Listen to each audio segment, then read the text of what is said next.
இதுவரையும் எக்கனாமிக்ஸில் 6th 7th ஃபுல்லாகவே முடிச்சிட்டோம். இந்த வீடியோவில் 8th எக்கனாமிக்ஸில் ஃபஸ்ட்டு லெசன் பணம், சேமிப்பு மற்றும் முதலீடுகள். இதில் மொத்தமாக 146 வினாக்கள் தான் இருக்குது. இந்த 146 வினாக்களை நீங்கள் படித்தாலே இந்த லெசன் ஃபுல்லாகவே நீங்கள் கவர் பண்ணிடலாம். ப்ளஸ் புக் பேக் கொஸ்டினோடய இது கவர் பண்ணிடலாம். ஸோ வீடியோவை கடைசி வரையும் பாருங்கள். வாட்ஸ்அப் குரூப்பில் இன்னும் நீங்கள் ஜாயின் பண்ணலாம், ஜாயின் பண்ணிக்கோங்க. அதுக்கான லிங்க்கும் டிஸ்கிரிப்ஷன் இல்லைனா ஃபஸ்ட் கமெண்ட்லேயே உங்களுக்கு பின் பண்ணுறோம், செக் பண்ணிக்கோங்க.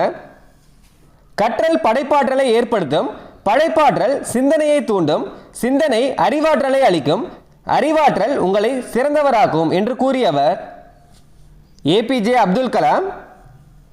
பொது ஏற்புத்தன்மையை அடிப்படையாக கொண்டு பண்டங்கள் வாங்கும்போது அதற்காக செலுத்து தொகையாக அனைவராலும் ஏற்றுக்கொள்ளக்கூடிய எதனையும் பணம் என்று கூறலாம் என வரையறுத்தவர் ராபர்ட்சன்.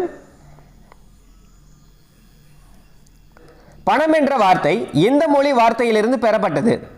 பணம் என்ற வார்த்தை ரோம் வார்த்தையிலிருந்து பெறப்பட்டது. பணம் என்ற வார்த்தை எந்த ரோமானிய வார்த்தையிலிருந்து பெறப்பட்டது? பணம் என்ற வார்த்தை மொனேட்டா ஜூனோ என்ற வார்த்தையிலிருந்து பெறப்பட்டது. மொனேட்டா ஜூனோ என்பது எதை குறிக்கிறது? ரோமின் பெண்கடவுள், அடுத்தது ரோமின் பேரரசின் குடியரசு பணம். இது ரெண்டுத்தையுமே குறிக்குது. ரோமின் பெண்கடவுள், ரோம் பேரரசின் குடியரசு பணம், இது ரெண்டுத்தையுமே குறிக்குது. ஆப்ஷன் இ. ஆ மற்றும் ஆ இரண்டுமே சரிதான். இந்தியாவின் ரூபாய் என்ற சொல் எந்த மொழி வார்த்தையிலிருந்து பெறப்பட்டது? ரூபாய் என்ற மொழி எந்த வார்த்தையிலிருந்து பெறப்பட்டது அப்படின்னு கேட்டிருக்காங்க. சமஸ்கிருதத்திலிருந்து. ரூபாய் என்ற சொல் எந்த சமஸ்கிருத வார்த்தையிலிருந்து பெறப்பட்டது? ரூபியா என்ற சமஸ்கிருத வார்த்தையிலிருந்து பெறப்பட்டது. ரூபியா என்பதன் பொருள் கேட்டிருக்காங்க. ரூபியா என்பதன் பொருள் வெள்ளி நாணயம் அப்படின்றத அர்த்தம். அன்றாட பரிவர்த்தனைகளை எளிதாகவும் மதிப்புமிக்க பண்டங்கள் மற்றும் பணிகளை மதிப்பிடவும் உதவும் அடிப்படை கண்டுபிடிப்பு பணம். பணத்தின் பரிணாம வளர்ச்சியில் ஆரம்ப மற்றும் பழங்கால நிலை என்ன அப்படின்னு கேட்டிருக்காங்க. பணத்தின் பரிணாம வளர்ச்சியின் ஆரம்ப மற்றும் பழங்கால நிலை என்னென்ன? பண்டமாற்று முறை. பண்டைய காலத்தில் பணம் பயன்படுத்தப்படாமல் பண்டத்திற்கு பண்டம் பரிமாற்றம் நடைபெறுவதை எவ்வாறு அழைத்தனர்?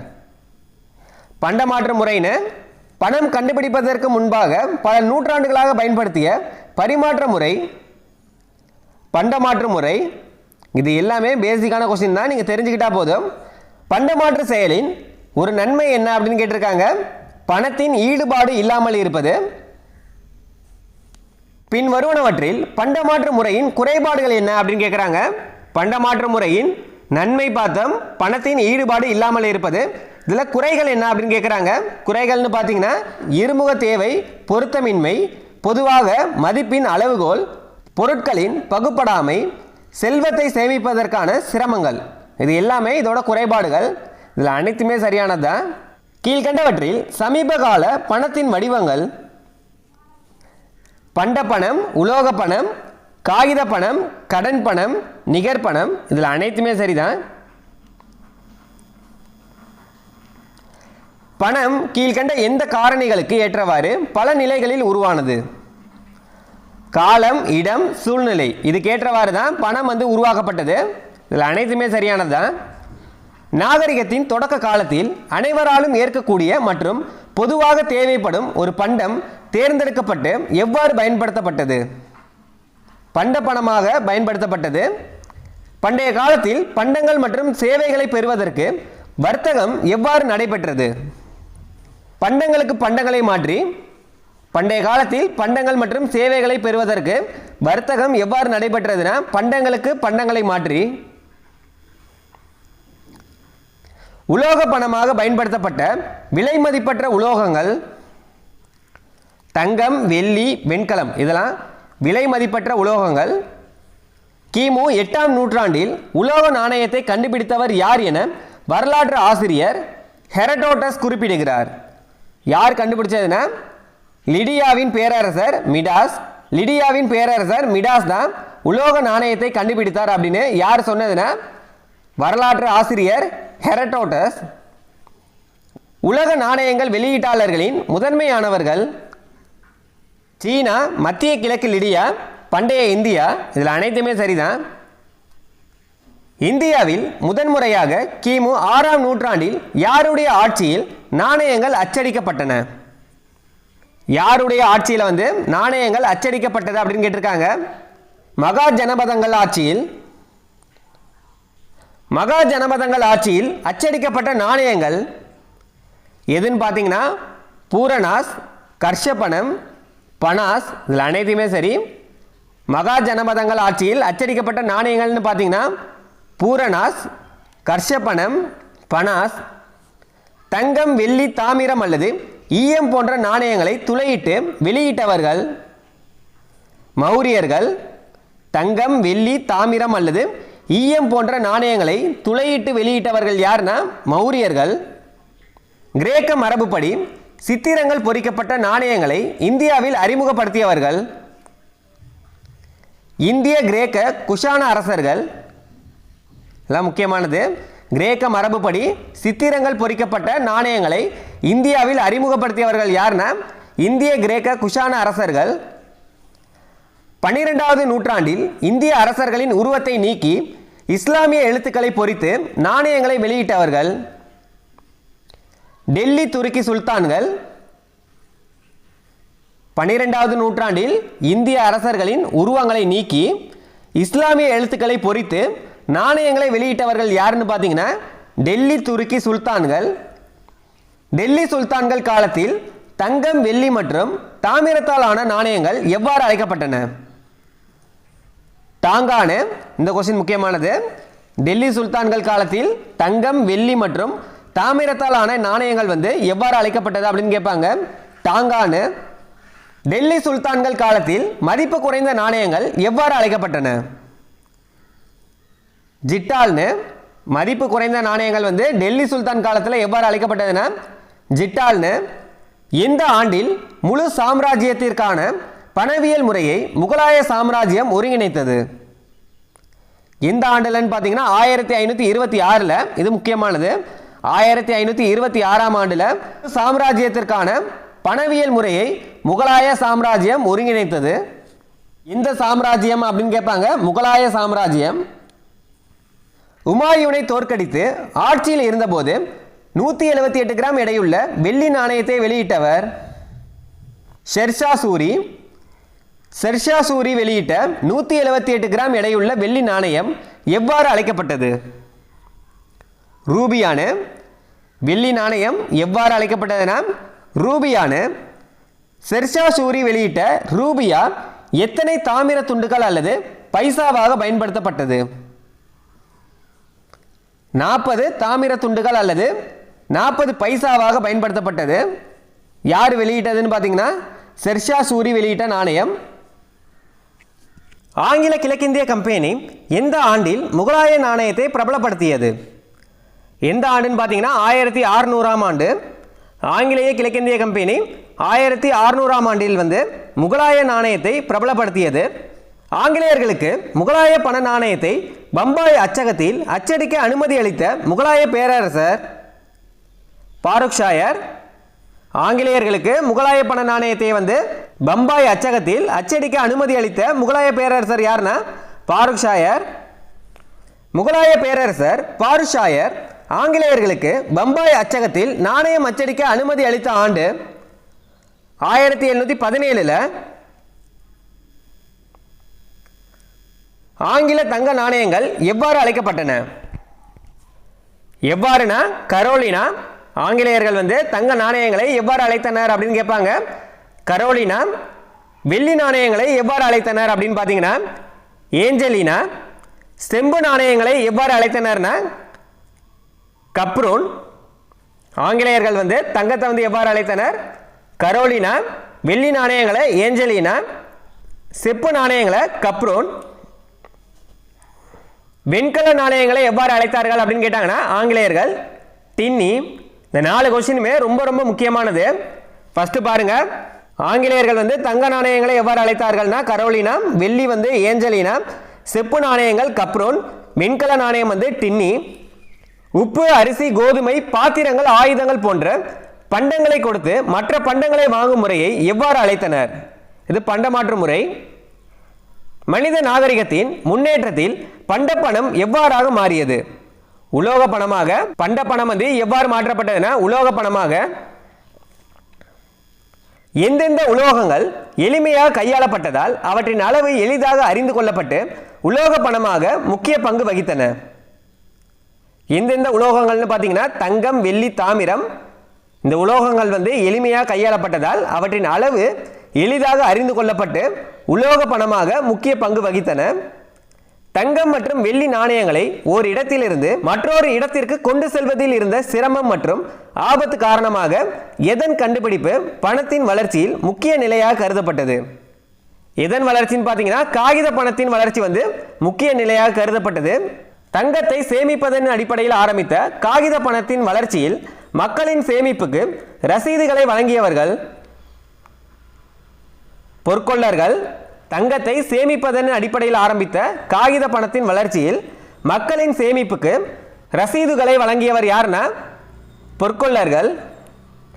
பணத்தின் பதிலியாகவும் மேலும் காகித பணமாகவும் மாறியது எது? பொற்கொள்ளர்களின் ரசீதுகள் பணத்தின் பதிலியாகவும் மேலும் காகித பணமாகவும் மாறியது எதுனா பொற்கொள்ளர்களின் ரசீதுகள். ஒரு நாட்டில் காகித பணத்தை கட்டுப்படுத்துவதும் ஒழுங்குபடுத்துவதும் யாருடைய முக்கிய பணியாகும்? அந்நாட்டின் மைய வங்கியின் முக்கிய பணி. இந்தியாவில் இந்திய ரிசர்வ் வங்கி எந்த ஆண்டு நிறுவப்பட்டது? இது ரொம்ப முக்கியமானது. 1935 இந்தியாவில் இந்திய ரிசர்வ் வங்கி எந்த ஆண்டு நிறுவப்பட்டதுன்னா 1935. இந்தியாவில் காகித பணத்தை அச்சிடுதல், ஒழுங்குபடுத்துதல், கட்டுப்படுத்துதல் ஆகிய பணிகளை செய்யும் அமைப்பு இந்திய ரிசர்வ் வங்கி. இந்தியாவில் காகித பணத்தை அச்சிடுதல், ஒழுங்குபடுத்துதல், கட்டுப்படுத்துதல் ஆகிய பணிகளை செய்யும் அமைப்பு எதுனா இந்திய ரிசர்வ் வங்கி. மக்களின் வங்கியில் வைப்பு தொகையாக வைத்துள்ள பணத்தை வசதியாக எதன் மூலம் திரும்ப பெறலாம்? காசோலை மூலம் திரும்ப பெறலாம். கீழ்கண்டவற்றுள் கடன் பணம் அல்லது வங்கி பணம் என்று அழைக்கப்படுவது எது அப்படின்னு கேட்டிருக்காங்க. எதுனா காசோலையை தான் சொல்றாங்க. காசோலையை தான் கடன் பணம் இல்லைனா வங்கி பணம் அப்படின்னு சொல்றாங்க. இது நேரடியாக பணத்தை குறிப்பதல்ல, ஆனால் பணத்தின் பணிகளை மேற்கொள்ளும். இது எதை குறிக்கிறது? எதனா காசோலையை தான் குறிக்குது. இது நேரடியாக பணத்தை குறிப்பதல்ல, ஆனால் பணத்தின் பணிகளை மேற்கொள்ளும். எதுன்னு பார்த்தீங்கன்னா காசோலை தான். கீழ்கண்ட நாடுகள் மற்றும் அவற்றின் பணத்தின் பெயர்களை சரியாக பொறுத்துக அப்படின்னு சொல்லியிருக்காங்க. இந்த கொஸ்டினும் ரொம்ப முக்கியமானது. இந்தியாக்கான பணத்தின் பெயர் என்னன்னு பாருங்க. இந்தியாக்கானது வந்து ரூபாய். அடுத்தது Germany, Germany euro. Japan, Japan வந்து என். America dollar. இந்தியா ரூபாய். ஜெர்மனி வந்து euro, Japan yen, America dollar. இல்லை ஆப்ஷன் வந்து ஏ. ஏக்கு வந்து 2 ரூபாய் கரெக்டு. அடுத்து பிக்கு வந்து பார்த்தீங்கன்னா 1 யூரோ. அடுத்து சிக்கு வந்து 4 கொடுத்துருக்காங்க என். டிக்கு வந்து 3 டாலர். அமெரிக்கா வந்து டாலர். தவறான இணையை கண்டறிகன்னு சொல்லி நாடுகள் அதுக்கான பணம் கொடுத்துருக்காங்க. இதில் தவறானது எதுன்னு பாருங்க. இங்கிலாந்து பவுண்ட், இது சரிதான். இங்கிலாந்துக்கான பணம் வந்து பவுண்டு தான். சவுதி அரேபியா ரியால், இது சரிதான். சவுதி அரேபியாவின் பணத்தின் பெயர் வந்து ரியால். அடுத்து மலேசியா ரிங்கிட், இது சரிதான். சிங்கப்பூர் யூரோ அப்படின்னு கொடுத்துருக்காங்க, இதுதான் தவறானது. சிங்கப்பூர் வந்து டாலர் வரும், யூரோன்னு கொடுத்துருக்காங்க. இலங்கை மற்றும் பாகிஸ்தான் நாடுகளில் பயன்படுத்தப்படும் பணத்தின் பெயர். இலங்கை மற்றும் பாகிஸ்தான் நாடுகளில் பயன்படுத்தப்படும் பணத்தின் பெயர் என்னன்னா ரூபாய். பண பரிணாம வளர்ச்சியில் இறுதி நிலையாக கருதப்படுவது நிகர்பணம். பண பரிணாம வளர்ச்சியின் இறுதி நிலையாக கருதப்படுவது எதுனா நிகர்பணம். கீழ்கண்டவற்றுள் நிகர்பணம் என்பதற்கு உதாரணம் என்ன அப்படின்னு கேட்டிருக்காங்க. அதுக்கான எடுத்துக்காட்டு என்னன்னு பாருங்க. உண்டியல் மற்றும் கருவூல பட்டியல், இது சரிதான். அடுத்து பத்திரம் மற்றும் கடன் பத்திரங்கள், இதுவும் சரிதான். சேமிப்பு பத்திரங்கள், இது எல்லாமே நிகர்பணத்துக்கான எடுத்துக்காட்டுகள்.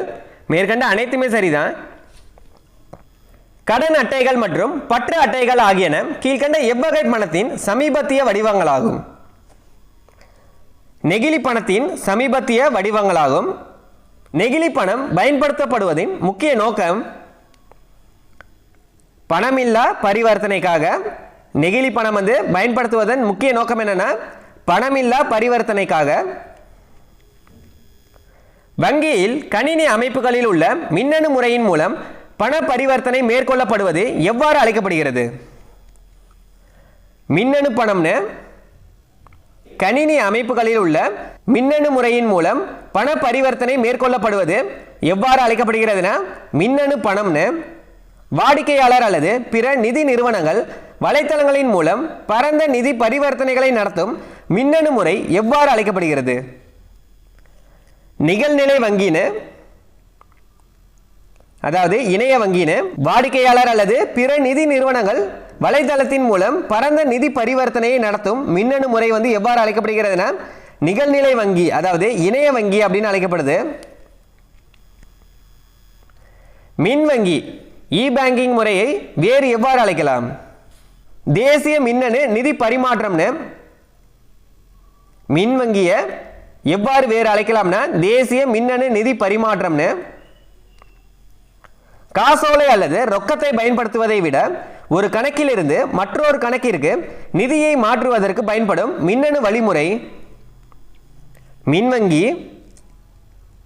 மின்வங்கி எதுக்கு பயன்படுதுன்னா காசோலை அல்லது ரொக்கத்தை பயன்படுத்துவதை விட ஒரு கணக்கில் இருந்து மற்றொரு கணக்கிற்கு நிதியை மாற்றுவதற்கு பயன்படும் முறைதான் மின்வங்கி. பணத்தின் மதிப்பு என்பது எதனை குறிக்கிறது? பணத்தின் மதிப்பு என்பது எதை குறிக்கிறது அப்படின்னு கேட்டிருக்காங்க. பணத்தால் ஒரு நாட்டில் உள்ள பண்ட மற்றும் பணிகளை வாங்கும் சக்தியை குறிக்கும். பணத்தால் ஒரு நாட்டில் உள்ள பண்ட மற்றும் பணிகளை வாங்கும் சக்தியை குறிக்கும். பணத்தின் மதிப்பு எதை சார்ந்து இருக்கும்? பண்ட மற்றும் பணிகளின் விலை அளவை பொறுத்து பணத்தின் மதிப்பு இருக்கும். பணத்தின் மதிப்பிற்கும் விலை அளவிற்கும் இடையேயான தொடர்பு எத்தகையது? எதிர்மறை தொடர்பு. பணத்தின் மதிப்பிற்கும் விலை அளவிற்கும் இடையேயான தொடர்பு வந்து எத்தகைய தொடர்பு அப்படின்னு கேட்டிருக்காங்க. எதிர்மறை தொடர்பு. பணத்தின் மதிப்பு எத்தனை வகைப்படும்? 2 வகைப்படும். என்ன வகை அப்படின்றத பார்க்கலாம். பணத்தின் மதிப்பு வந்து எத்தனை வகைப்படும்னா 2 வகைப்படும். என்னன்னா ஒன்று வந்து அகமதிப்பு, ரெண்டாவது வந்து புறமதிப்பு.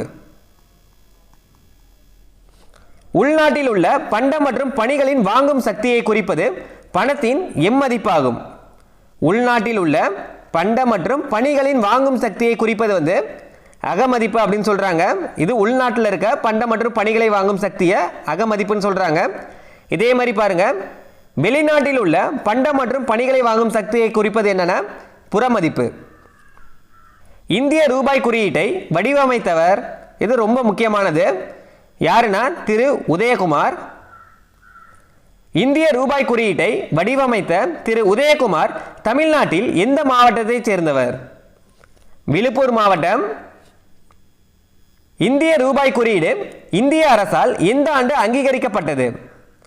இந்திய ரூபாய் குறியீடு இந்திய அரசால் எந்த ஆண்டு அங்கீகரிக்கப்பட்டது அப்படின்னு கேட்டிருக்காங்க. ஜூலை 15, 2010. இது ரொம்ப முக்கியமானது. யாருடைய கருத்தின்படி பணம் என்பது ஒரு கடினமான கருத்தாகும்? ஸ்டோஸ்கி கருத்தின்படி பணம் என்பது வந்து ஒரு கடினமான கருத்தாகும். ஸ்டோஸ்கி கருத்தின்படி பணம் குறிக்கும் 3 பணிகள் என்ன அப்படின்னு கேட்டிருக்காங்க. என்னன்னு பார்த்தீங்கன்னா கணக்கீட்டின் அலகு, மதிப்பின் அளவுகோல், மதிப்பின் நிலைகளன். இது மூன்றுமே என்னன்னு பார்த்தீங்கன்னா பணம் குறிக்கும் 3 பணிகள். இது யாருடைய கருத்துன்னு பாருங்க, ஸ்டோஸ்கி கருத்து. பணம் அதன் பணிகளால் வரையறுக்கப்படுகிறது. எதுவெல்லாம் பணமாக கருதப்படுகிறதோ அவை பணமாக பயன்படுத்தப்படுகிறது என்று கூறியவர் பேராசிரியர் வாக்கர். இது ரொம்ப முக்கியமானது. பணம் அதன் பணிகளால் வரையறுக்கப்படுகிறது. எதுவெல்லாம் பணமாக கருதப்படுகிறதோ அவை பணமாக பயன்படுத்தப்படுகிறது அப்படின்னு சொன்னது யாருன்னா பேராசிரியர் வாக்கர். எதையெல்லாம் செய்ய வல்லதோ அதுவே பணம் என பணத்திற்கு இலக்கணம் வகுத்தவர் பேராசிரியர் வாக்கர். எதையெல்லாம் செய்ய வல்லதோ அதுவே பணம் என பணத்திற்கு இலக்கணம் வகுத்தவர் யார்னா பேராசிரியர் வாக்கர். சட்டப்பூர்வமான சொற்களால் பணத்தை வரையறுக்க வல்லுநர்களின் கூற்றுப்படி பணம் என்பது யாது? பணம் என்பது என்னன்னா பணமாக பிரகடனம் செய்யப்படும் எவையும் பணமாகும். பணமாக பிரகடனம் செய்யப்படும் எவையும் பணமாகும். கீழ்கண்டவற்றுள் பணத்தின் தன்மை குறித்து சரியான கூற்று எது அப்படின்னு கேட்டிருக்காங்க. பணத்தின் தன்மை குறித்த கீழ்கண்ட கூற்றுகளில் எது சரியானது அப்படின்னு கேட்டிருக்காங்க. பணம் அனைவரிடமும் பொதுவான ஏற்பு திறனை பெற்றுள்ளது. இது சரிதான். பணம் அனைவரிடமும் பொதுவான ஏற்பு திறனை பெற்றுள்ளது. கடன்களை திருப்பி தருவதற்கான சட்டபூர்வமான அதிகாரத்தை கொண்டுள்ளது. இது சரிதான். பணம் சுதந்திரமாக பரவக்கூடியதாகும். இல்லை ஈயும் சரியானதான். இல்லை ஆன்சர் மேற்கண்ட அனைத்துமே சரிதான். பணத்தின் பணிகள் எத்தனை வகைகளாக பிரிக்கப்படுகின்றன? 3 பணிகளாக. என்னென்னு பார்த்தீங்கன்னா முதன்மை, இரண்டாம் நிலை மற்றும் வரையறுக்கப்பட்ட பணிகள்னு 3ஆக பணத்தின் பணிகள் பிரிக்கப்படுகிறது. கீழ்கண்டவற்றுள் பணத்தின் முதன்மை அல்லது முக்கிய பணிகள் எவை? பணத்தின் முதன்மை அல்லது முக்கிய பணி எது அப்படின்னு கேட்டிருக்காங்க. எதுன்னு பார்த்தீங்கன்னா பரிமாற்ற கருவி அல்லது பண செலுத்துகை, மதிப்பின் அளவுகோல். இது ரெண்டுமே பணத்தின் முதன்மை அல்லது முக்கிய பணிகளாகும். இதில் ஆப்ஷன் இ, ஆ மற்றும் ஆ இரண்டுமே சரிதான். பல வகையான பண்டங்கள் மற்றும் பணிகளுக்கு இடையில் பரிமாற்ற விகிதத்தை தீர்மானிப்பது பணத்தின் எந்த பணியாகும்? மதிப்பின் அளவுகோல். பல வகையான பண்டங்கள் மற்றும் பணிகளுக்கு இடையில் பண பரிமாற்ற விகிதத்தை தீர்மானிப்பது எதுன்னு பார்த்தீங்கன்னா மதிப்பின் அளவுகோல். பணத்தின் இரண்டாம் நிலை பணிகளின் முக்கிய பணிகள் எத்தனை அப்படின்னு கேட்டிருக்காங்க. எத்தனைன்னு பார்த்தீங்கன்னா 3. பணத்தின் இரண்டாம் நிலை பணிகளில் முக்கிய பணிகள் மொத்தம் எத்தனை இருக்குன்னா 3 இருக்கு. இன்று ஒரு கடனாளி பணத்தை கடன் வாங்கி குறிப்பிட்ட தொகையை குறிப்பிட்ட காலத்தில் செலுத்துவது பணத்தின் எவ்வகை பணியை குறிக்கிறது? ஒரு கடனாளி பணத்தை கடன் வாங்கி குறிப்பிட்ட தொகையை குறிப்பிட்ட காலத்தில் செலுத்துவது பணத்தின் எவ்வகை பணியை குறிக்கிறது அப்படின்னு கேட்டிருக்காங்க. எதிர்கால செலுத்துகைக்கான நிலை மதிப்பை எதிர்கால செலுத்துகைக்கான நிலை மதிப்பை குறிக்கிறது. பண்டமாற்று முறையில் சில பண்டங்கள் அழிந்து போகக்கூடியதாக இருந்தால் அது எதனை ஊக்குவிக்கவில்லை? சேமிப்பை. பண்டமாற்று முறையில் சில பண்டங்கள் அழிந்து போகக்கூடியதாக இருந்தால் அது எதனை ஊக்குவிக்கவில்லை அப்படின்னு கேட்டிருக்காங்க. சேமிப்பை ஊக்குவிக்கவில்லை. பணத்தின் அறிமுகத்திற்கு பிறகு எதிர்காலத்திற்காக பணத்தை சேமிப்பது பணத்தின் எந்த இரண்டாம் நிலை பணியாகும்? மதிப்பின் நிலைக்கலன் அல்லது வாங்கும் சக்தியின் நிலைக்கலன் பணிகளை குறிக்குது. பணத்தால் தொலைதூர இடங்களுக்கும் வெளிநாட்டிற்கும் பண்டங்களை பரிமாற்றம் செய்ய முடிவதும் வாங்கும் சக்தியை ஓரிடத்திலிருந்து மற்றொரு இடத்திற்கு மாற்றுவதும் எதை குறிக்கிறது? மாற்று மதிப்பு அல்லது மாற்று வாங்கும் சக்தியை குறிக்குது. இந்த கொஸ்டின் எல்லாமே பேசிக்காக நீங்கள் தெரிஞ்சுக்கிட்டாலே போதும். கீழ்கண்டவற்றுள் பணத்தின் இதர பணிகளில் அடங்குபவை? கடன் அடிப்படையில் இயங்கப்படுவது, மூலதனத்தின் உற்பத்தி திறனை அதிகரிப்பது, நாட்டு வருவாயின் அளவீடு மற்றும் விநியோகம். இதில் அனைத்துமே சரியானதான். பணத்தின் இதர பணிகளில் அடங்குவது எதுனா கடன் அடிப்படையில் இயங்கப்படுவது, மூலதனத்தின் உற்பத்தி திறனை அதிகரிப்பது, நாட்டு வருவாயின் அளவீடு மற்றும் விநியோகம். இது எல்லாமே சரிதான். நாட்டில் விலைகள் உயர்ந்து பணத்தின் மதிப்பு வீழ்ச்சி அடைவது எவ்வாறு அழைக்கப்படுகிறது? விலைகள் உயர்ந்து பணத்தின் மதிப்பு வீழ்ச்சி அடைவது எவ்வாறு அழைக்கப்படுகிறதுனா பணவீக்கம்னு. இதே நாட்டின் விலைகள் குறைந்து பணத்தின் மதிப்பு உயர்வதை குறிக்கும் பொருளாதார சொல் எதுனா பணவாட்டம். விலைகள் குறைந்து பணத்தின் மதிப்பு உயர்வது என்னன்னா பணவாட்டம். வருவாயில் நடப்பு நுகர்வுக்கு பயன்படாத ஒரு பகுதி எவ்வாறு வரையறுக்கப்படுகிறது? சேமிப்புன்னு. வருவாயில் நடப்பு நுகர்வுக்கு பயன்படாத ஒரு பகுதி எவ்வாறு அழைக்கப்படுகிறதுனா இல்லை எவ்வாறு வரையறுக்கப்படுகிறதுனா சேமிப்புன்னு. உயர்நிலை பள்ளிகள் மற்றும் கல்லூரிகளில் பயிலும் மாணவர்களுக்கு துவங்கப்படும் மாணவர் சேமிப்பு கணக்கின் முக்கிய அம்சம் பூஜ்ஜிய இருப்பு. உயர்நிலை பள்ளிகள் மற்றும் கல்லூரிகளில் பயிலும் மாணவர்களுக்கு துவங்கப்படும் மாணவர் சேமிப்பு கணக்கின் முக்கிய அம்சம் எதுனா பூஜ்ஜிய இருப்பு, ஜீரோ பேலன்ஸ். வாடிக்கையாளர்கள் தன்னுடைய நடப்பு வருமானத்தில் ஒரு பகுதியை சேமிக்க ஆரம்பிக்கும் கணக்கு சேமிப்பு வைப்பு கணக்கு. வாடிக்கையாளர்கள் பணம் தேவைப்படும் போது தங்கள் சேமிப்பு வைப்பு கணக்கிலிருந்து தொகையை எடுத்துக்கொள்ளும் வசதியுடைய அக்கணக்கிற்கு வங்கி எவ்வகையான வட்டியை அளிக்கிறது? பெயரளவு வட்டியை அளிக்கிறது, பெயரளவு வட்டியை வழங்குகிறது. வாடிக்கையாளர்கள் பணம் தேவைப்படும் போது தங்கள் சேமிப்பு வைப்பு கணக்கிலிருந்து தொகையை எடுத்துக்கொள்ளும் வசதியுடைய அக்கணக்கிற்கு வங்கி எவ்வகையான வட்டியை அளிக்கிறதுனா பெயரளவு வட்டியை அளிக்கிறது. பொதுவாக வர்த்தக நிறுவனங்கள், வர்த்தகர்கள் மற்றும் பொது அதிகாரிகளால் தங்களின் தேவைக்கேற்ப பரிவர்த்தனைகளை மேற்கொள்ள ஆரம்பிக்கப்படும் வங்கி கணக்கு நடப்பு கணக்கு வைப்பு, அதாவது கரண்ட் அக்கவுண்ட். பொதுவாக வர்த்தக நிறுவனங்கள், வர்த்தகர்கள் மற்றும் பொது அதிகாரிகளால் தங்களின் தேவைக்கேற்ப பரிவர்த்தனைகளை மேற்கொள்ள ஆரம்பிக்கப்படும் வங்கி கணக்கு என்னன்னா நடப்பு கணக்கு வைப்பு. முதலீட்டாளர்கள் தங்கள் பணத்திற்கு பாதுகாப்பும் நிலையான வருவாயும் விரும்பினால் அவர்கள் எந்த வைப்பு கணக்கை தேர்ந்தெடுக்கலாம்? நிரந்தர வைப்பு கணக்கை தேர்ந்தெடுக்கலாம். முதலீட்டாளர்கள் தங்கள் பணத்திற்கு பாதுகாப்பும் நிலையான வருவாயும் விரும்பினால் அவர்கள் எந்த வைப்பு கணக்கை தேர்ந்தெடுக்கலாம்னா நிரந்தர வைப்பு கணக்கை தேர்ந்தெடுக்கலாம். நிரந்தர வைப்பு வேறு எவ்வாறு அழைக்கப்படுகிறது அப்படின்னு கேட்டிருக்காங்க. எவ்வாறுனா கால வைப்புன்னு. ஒரு குறிப்பிட்ட காலத்திற்கு நிரந்தரமாக வங்கியில் இருக்கும் வைப்பு தொகை நிரந்தர வைப்புன்னு. நிரந்தர வைப்புனா என்னன்னா ஒரு குறிப்பிட்ட காலத்திற்கு நிரந்தரமாக வங்கியில் இருக்கும் வைப்பு தொகையை தான் நிரந்தர வைப்பு அப்படின்னு சொல்றாங்க. இன்றைய சேமிப்பு நாளைய பாதுகாப்பு. மாணவர்களுக்கிடையே சேமிப்பினை ஊக்குவிக்க பள்ளிகளில் எந்த திட்டத்தை ஆரம்பிக்க அவர்களை ஊக்குவிக்க வேண்டும்? சஞ்சாயிகா திட்டத்தை. மாணவர்களுக்கிடையே சேமிப்பினை ஊக்குவிக்க கீழ்கண்ட எவற்றை கற்றுக் கொடுக்கலாம் அப்படின்னு கேட்டிருக்காங்க. வரி மற்றும் கணக்கியல், வரவு செலவு திட்டம் போடுதல், தனிப்பட்ட சேமிப்பு. இதில் அனைத்துமே சரிதான். இதெல்லாம் புக்கில் அப்படியே கொடுத்துருக்கனால வரிசையாக நம்ம கொஸ்டின் எடுத்திருக்கோம். பல்வேறு முறைகளில் மூலதனத்தை பயன்படுத்தும் முறை எவ்வாறு அழைக்கப்படுகிறது? முதலீடுகள்னு. பல்வேறு முறைகளில் மூலதனத்தை பயன்படுத்தும் முறை எவ்வாறு அழைக்கப்படுகிறதுனா முதலீடுகள்னு. எதிர்காலத்தில் வருமானமாக திரும்ப பெறும் நோக்கில் முயற்சிகள் அல்லது பிற மூலங்களில் ஏதேனும் ஒன்றினை பயன்படுத்துவது முதலீடு.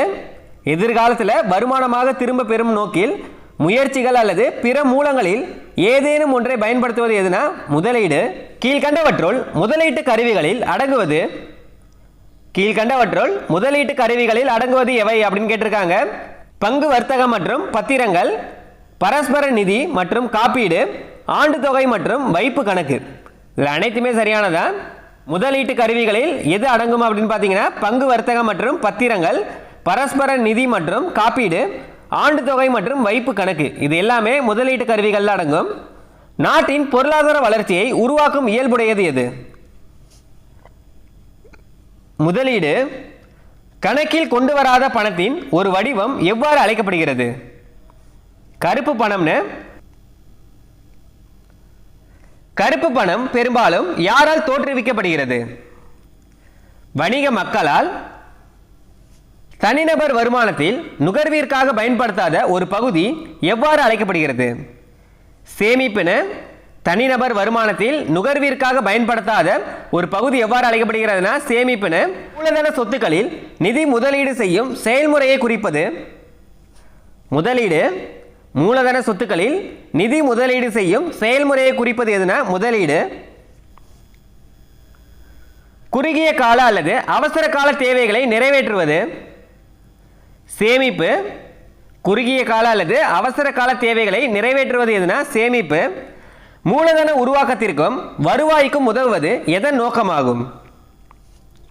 முதலீட்டின் நோக்கம். மூலதன உருவாக்கத்திற்கும் வருவாய்க்கும் உதவுவது எதன் நோக்கம்னா முதலீட்டின் நோக்கம். சேமிப்பிற்கான இடர்பாடு எத்தகையது?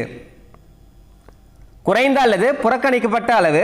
சேமிப்பிற்கான இடர்பாடு எத்தகையதுனா குறைந்த அல்லது புறக்கணிக்கப்பட்ட அளவு. முதலீட்டிற்கான இடர்பாடு எத்தகையது? முன்னாடி பார்த்தது சேமிப்பிற்கான இடர்பாடு. இது முதலீட்டிற்கான இடர்பாடு எத்தகையது அப்படின்னு கேட்டிருக்காங்க. மிக அதிகம். சேமிப்பிற்கு பார்த்தீங்கன்னா குறைந்த அல்லது புறக்கணிக்கப்பட்ட அளவு. முதலீட்டிற்கு பார்த்தீங்கன்னா மிக அதிகம். சேமிப்பு மற்றும் முதலீட்டின் வருவாய் அடிப்படையில் கீழ்கண்டவற்றுள் சரியான கூற்றை தேர்ந்தெடுக்கவும் அப்படின்னு கொடுத்துருக்காங்க.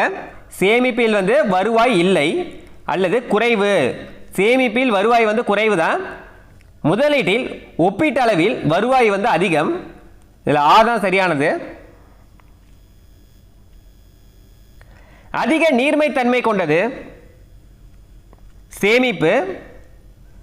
குறைந்த நீர்மைத்தன்மை கொண்டது முதலீடு. நாட்டில் கருப்பு பணம் அதிகரித்து வருவதற்கான அடிப்படை காரணமாக குறிப்பிடுவது குற்றவாளிகளுக்கு கடுமையான தண்டனை இங்கு வழங்கப்படுவதில்லை. குற்றவாளிகளுக்கு வந்து கடுமையான தண்டனை இங்கு வழங்கப்படுவதில்லை. அதனால தான் கருப்பு பணம் வந்து அதிகரிக்கிறது. இந்திய அரசாங்கம் எந்த தேதியில் கருப்பு பணத்திற்கு எதிராக பண மதிப்பிழப்பு நடவடிக்கையை அறிவித்தது? எந்த தேதின்னு பார்த்தீங்கன்னா 2016 நவம்பர் 8. இது முக்கியமானது. 2016 நவம்பர் 8ஆம் தேதி இந்திய அரசாங்கம் எந்தெந்த ரூபாய் நோட்டுகளை பண மதிப்பிழப்பு செய்வதாக அறிவித்தது? 500 மற்றும் 1000 ரூபாய் நோட்டுகளை. எந்த ஆண்டுனா 2016. பொருளாதாரத்தில் ஒரு புறம் வளர்ச்சியும் மறுபுறம் வளர்ச்சியற்ற நிலையும் ஏற்பட்டு எதனை உருவாக்குகிறது? இரட்டை பொருளாதாரத்தில் ஒரு புறம் வளர்ச்சியும் மறுபுறம் வளர்ச்சியற்ற நிலையும் ஏற்பட்டு எதனை உருவாக்குகிறதுனா இரட்டை பொருளாதாரத்தை. கீழ்கண்டவற்றுள் பொருளாதாரத்தில் கருப்பு பணத்தின் விளைவுகள் என்ன அப்படின்னு கேட்டிருக்காங்க. உண்மை அளவை குறைத்து மதிப்பீடு செய்வது, வரி ஏமாற்றுதல் மூலம் அரசுக்கு வருவாய் இழப்பு, ரெண்டுமே சரிதான். பணக்காரர் மற்றும் ஏழைகளுக்கிடையே இடைவெளி அதிகரித்தல், ஆடம்பர நுகர்வு செலவு மற்றும் சமத்துவம் வலுவிழத்தல். இல்லை, 4மே சரியானதான். கருப்பு பணத்தின் விளைவுகள் என்ன அப்படின்றது கேட்டிருந்தாங்க. இது 4மே தான். ஆப்ஷன் வந்து இ. இதில் அனைத்துமே சரியானதுதான். உண்மை அளவை குறைத்து மதிப்பீடு செய்வது, வரி ஏமாற்றுதல் மூலம் அரசுக்கு வருவாய் இழப்பு, பணக்காரர் மற்றும் ஏழைகளுக்கிடையே இடைவெளி அதிகரித்தல், ஆடம்பர நுகர்வு செலவு மற்றும் சமத்துவம் வலுவிழத்தல். இதில் அனைத்துமே சரியானது. சமுதாயத்தில் பொது ஒழுக்க நிலைகளின் வீழ்ச்சி மற்றும் உற்பத்தி முறையில் விலகல் ஆகியவற்றிற்கு முக்கிய காரணமாக அமைவது கருப்பு பணம் தான். யாருடைய வழிகாட்டுதலின் பேரில் கருப்பு பணத்தை கண்காணிக்க சிறப்பு விசாரணை குழு நியமிக்கப்பட்டது? உச்சநீதிமன்றத்தின் வழிகாட்டுதலின் பேரில் வந்து கருப்பு பணத்தை கண்காணிக்க சிறப்பு விசாரணை குழு வந்து நியமிக்கப்பட்டது. இந்தியா மற்றும் பிற நாடுகளின் அழுத்தத்தினால் உள்ளூர் சட்டங்களில் முக்கிய மாற்றங்களை ஏற்படுத்தி வெளிநாடுகளுக்கு உதவும் வங்கி சுவிஸ் வங்கி. சட்டங்கள் மற்றும் அவை இயற்றப்பட்ட ஆண்டுகளை சரியாக பொறுத்துக அப்படின்னு சொல்லியிருக்காங்க. பொறுத்துக கொடுத்துருக்காங்க. பண மோசடி நடவடிக்கை சட்டம் 2002. பண மோசடி நடவடிக்கை சட்டம் வந்து 2002 வரும். ஊழல் தடுப்பு சட்டம் 1988. வெளிக்கொணரப்படாத வெளிநாட்டு வருமானம் மற்றும் சொத்து மசோதா 2015. ரியல் எஸ்டேட் ஒழுங்குமுறை மற்றும் மேம்பாடு சட்டம் இது எப்பன்னு பார்த்தீங்கன்னா 2016. ஃபர்ஸ்ட் வந்து பண மோசடி நடவடிக்கை சட்டம் எப்பன்னு பார்த்தீங்கன்னா 2002. இதுக்கானது 2002. அடுத்தது ஊழல் தடுப்பு சட்டம் 1988 வரும்.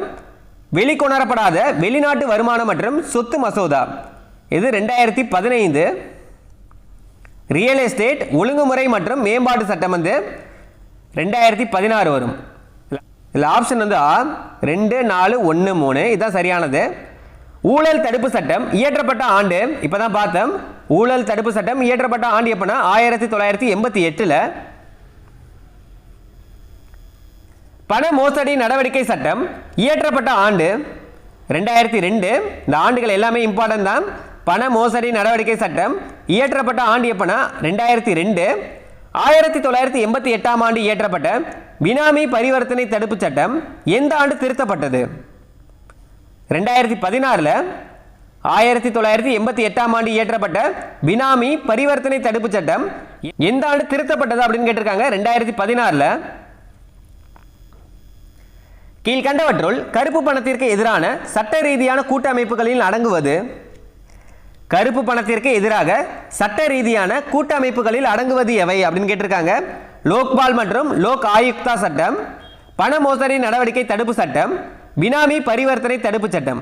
இது 3மே சரியானதான். கருப்பு பணத்திற்கு எதிரான சட்ட ரீதியான கூட்டமைப்புகளில் எது அடங்கும்னா லோக்பால் மற்றும் லோக் ஆயுக்தா சட்டம், பண மோசடி நடவடிக்கை தடுப்பு சட்டம், பினாமி பரிவர்த்தனை தடுப்பு சட்டம். இது மூணுமே வரும். பணம் என்ற வார்த்தை மொனேட்டா ஜூனோ என்ற எந்த மொழி வார்த்தையிலிருந்து பெறப்பட்டது? இந்த கொஸ்டின் ஏற்கனவே பார்த்துட்டோம். ரோம் மொழி வார்த்தையிலிருந்து பெறப்பட்டது. பணத்தின் மதிப்பு என்பது எதை குறிக்கிறது? இது ஏற்கனவே பார்த்துட்டோம். பணத்தின் மதிப்பு என்பது எதை குறிக்கிறதுனா ஒரு நாட்டில் பண்ட பணிகளின் வாங்கும் சக்தியை. இதோட இந்த பாடம் ஃபுல்லாவே நம்ம பார்த்துட்டோம். லைன் பை லைனா 129 வினாக்கள் பார்த்திருப்போம். இதுக்கப்புறமேட்டு இந்த பாடத்துக்கான புக் பேக் கொஸ்டின் பார்க்க போறோம். உலோக பணத்திற்காக எந்த உலோகம் பயன்படுத்தப்பட்டன? தங்கம், வெள்ளி, வெண்கலம். இதில் அனைத்துமே சரியானதா?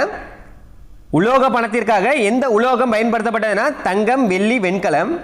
இந்திய ரூபாய் குறியீட்டினை வடிவமைத்தவர் உதயகுமார், தமிழ்நாட்டில் விழுப்புரம் மாவட்டத்தைச் சேர்ந்தவர். பணத்தின் மதிப்பு என்பது என்னன்னா அக பண மதிப்பு, புற பண மதிப்பு. இது ரெண்டுமே வரும். ஆப்ஷன் வந்து இ, ஆ மற்றும் ஆ ரெண்டுமே சரிதான்.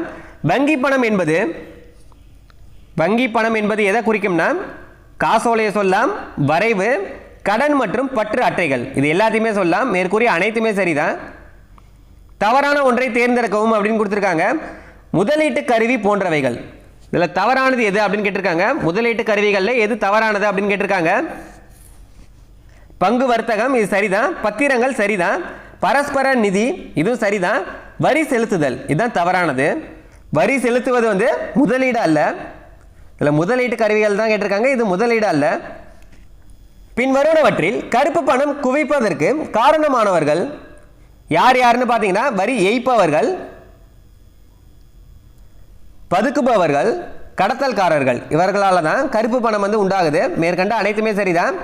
நிகழ்நிலை வங்கி என்பதை வேறு எவ்வாறு அழைக்கலாம்? நிகழ்நிலை வங்கி என்பதை வேறு எவ்வாறு அழைக்கலாம் அப்படின்னு பார்த்தீங்கன்னா இணைய வங்கி அப்படின்னு அழைக்கலாம், இன்டர்நெட் பேங்கிங். பணம் எதையெல்லாம் செய்ய வல்லதோ அதுவே பணம். இதை வந்து யார் சொன்னார் அப்படின்னு பார்த்தீங்கன்னா பேராசிரியர் வாக்கரின் கூற்று. மின்னணு வங்கி என்பதை வேறு எவ்வாறு அழைக்கலாம்? மின்னணு வங்கி இதை வேறு எவ்வாறு அழைக்கலாம் அப்படின்னு கேட்டிருக்காங்க. தேசிய மின்னணு நிதி பரிமாற்றம்னு. இந்த கொஸ்டின்லாம் லைன் பை லைனாக பார்க்குறப்பே நீங்கள் பார்த்துருப்பீங்க. கடன் அட்டைகள் மற்றும் பற்று அட்டைகள் ஆகியன எவ்வகை பணமாகும்? நெகிழி பணம். கடன் அட்டைகள் மற்றும் பற்று அட்டைகள் ஆகியன எவ்வகை பணம்னா நெகிழி பணம். இந்திய ரிசர்வ் வங்கி தோற்றுவிக்கப்பட்ட ஆண்டு 1935. கீழ்கண்டவற்றை சரியாக பொறுத்துக்க அப்படின்னு சொல்லியிருக்காங்க. பண்டமாற்று முறை. பண்டமாற்று முறை வந்து பண்டங்களுக்கு பண்டங்கள் பரிமாற்றம்.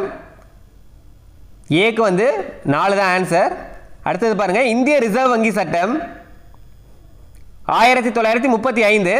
பிக்கு வந்து 5 ஆன்சர். அடுத்து மின்பணம்.